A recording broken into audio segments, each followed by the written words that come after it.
केम छो students, it's Muskan Bhardwaj here. तो आज हम एक नेक्स्ट फैलेसी बहुत छोटी सी के बारे में बात करेंगे, वो है अज्ञान मूलक युक्ति दोष। बहुत छोटी सी है, इसको आप देख लेते हैं पहले इसकी परिभाषा के बारे में कि यह तर्क दोष तब उत्पन्न होता है जब किसी तथ्य के पक्ष में प्रमाण के अभाव को उस तथ्य की अनुपस्थिति मान लिया जाए या फिर किसी तथ्य के खंडन न होने को उस तथ्य का प्रमाण मान लिया जाए। ठीक है, अज्ञान मूलक युक्ति दोष एक त्रुटि है जो तब होती है जब यह युक्ति दिया जाता है कि कोई तर्क वाक्य मात्र इस आधार पर सत्य है कि इसे असत्य सिद्ध नहीं किया गया है, या यह असत्य है क्योंकि इसे सिद्ध नहीं किया जा सकता।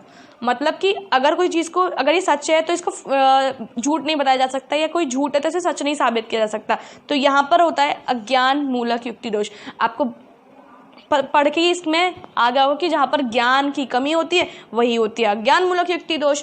चलिए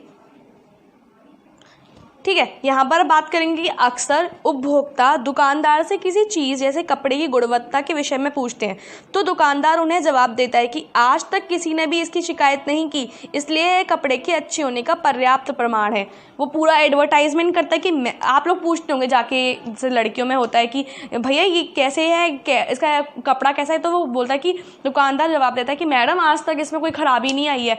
तो उसमें क्या होता है, हम लोग बहक जाते हैं। अब ज़रूरी तो नहीं कि उसमें शिकायत नहीं आई है तो वो अच्छा ही कपड़ा होगा, है कि नहीं। हो सकता है कि वो जो बंदा लेके गया हो इस कपड़े को वो दूर रहता हो या कोई कारणवश वो नहीं आ पाया हो, अब तक उसकी शिकायत नहीं हो ज़रूरी तो नहीं कि आगे भी उसकी शिकायत होगी ही नहीं। तो यहाँ पर क्या होता है, दोष आ जाता है। चूँकि शोधकर्ता निर्णायक रूप से यह सिद्ध नहीं कर पाए कि मोबाइल फ़ोन का प्रयोग वास्तव में स्वास्थ्य के लिए हानिकारक है, अतः यह मानना तर्कसम्मत होगा कि मोबाइल फ़ोन स्वास्थ्य के लिए हानिकारक नहीं है। अब ज़रूरी नहीं है कि अगर वो लोग बता नहीं पाए साइंटिस्ट वगैरह कि इससे नुकसान होते हैं ज़्यादा, ये प्रॉब्लम होती है, ज़रूरी तो नहीं कि इसमें फ़ोन चलाना बहुत अच्छा होता है। नहीं, कहीं ना कहीं इसके रेडिएशंस फेंकते हैं और आपकी स्किन को, आपके माइंड को सफ़र करना पड़ता है। लेकिन क्या करें, अभी तक इसका पूरी तरीके से प्रमाण नहीं आया। बच्चे खूब चला रहे, आप लोग भी चलाते होंगे, मैं भी चलाती हूँ, उसमें कोई दूसरी बात थोड़ी नहीं है। चलिए, यह एक दोषपूर्ण तर्क है क्योंकि यह अभी तक किसी वजह से सिद्ध हो ही नहीं पाया, क्योंकि मोबाइल का ज़्यादा प्रयोग हानिकारक है। तो इससे यह निष्कर्ष नहीं निकालना चाहिए कि मोबाइल के प्रयोग से कोई भी हानि होती ही नहीं है ना। कि ज़रूरी तो नहीं कि साइंटिस्ट ने नहीं बोला कि नहीं होता तो आप यूज़ ही करते नहीं, भाई हम तो यूज़ करेंगे क्योंकि इसके प्रमाण तो निकले ही नहीं है। तो ठीक है, यहाँ बात करेंगे कि यह तर्क जो सामान्यतः दो रूपों में पाया जाता है। नंबर फर्स्ट, किसी घटना या तथ्य के पक्ष में क्या होता है कि किसी घटना या तथ्य के पक्ष में प्रमाण के अभाव, ये प्रमाण है, ओके, प्रमाण के अभाव को उस घटना या तथ्य का खंडन मानना। लाइक एग्जाम्पल लेते हैं यहाँ पे, क्योंकि किसी ने निर्णायक रूप से सिद्ध नहीं किया कि प्रेत होते हैं इसलिए प्रेत नहीं होते सत्य है। कोई प्रूव नहीं कर पाए डजंट मीन कि वो होता ही नहीं है, यहाँ पर यही है। ठीक है, नेक्स्ट एग्जाम्पल है जो कि आपका लास्ट एग्जाम्पल है। ठीक है, किसी घटना या तथ्य के खंडन के अभाव को उस घटना या तथ्य का प्रमाण मानना, निम्नलिखित तर्क इसी श्रेणी में आता है। लाइक जैसे देखते हैं कि यदि कोई प्रभु की सत्ता के विपक्ष में प्रमाण नहीं दे सका तो इससे यह निष्कर्ष निकालना है कि प्रभु की सत्ता है।